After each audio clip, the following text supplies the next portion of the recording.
હાથમાં તિરંગા સાથે વિજયોત્સવ મનાવાયો। ચાર દરવાજા વિસ્તારમાં ચક્કાજામ। સાઉથ આફ્રિકા સામે રમાયેલી T20 વર્લ્ડ કપની ફાઇનલ મેચમાં ભારે રસાકસી બાદ ભારતીય ક્રિકેટ ટીમ જીતતા શહેરભરમાં મધરાત્રે દિવાળીનો માહોલ સર્જાયો હતો।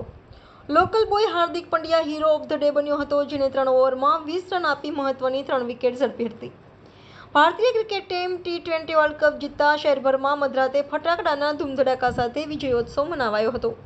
શહેરના માંડવી સહિત કેટલાક વિસ્તારોમાં યૌવનધને તિરંગા સાથે વિજય રેલી કાઢી એકબીજાને મીઠાઈ ખવડાવી મોઢું મીઠું કરાવ્યું હતું। આનંદ ઉલ્લાસના ઓજ સાથે સમગ્ર શહેરમાં T20 વર્લ્ડ કપની જીતનો જશ્ન મધરાત બાદ પણ જારી રહ્યો હતો। લોકલ બોય હાર્દિકે સાઉથ આફ્રિકાના વિકેટકીપર ક્લોશનની વિકેટ લેતા જીતના જશ્નનો માહોલ શરૂ થઈ ગયો હતો। ભારતીય ક્રિકેટ ટીમ ભારે રસાકસી બાદ જીતતા શહેરભરમાં ભારત માતા કી જયના નાદ સાથે હાથમાં તિરંગો લઈને યુવાધને વિજયોત્સવ મનાવાયો હતો।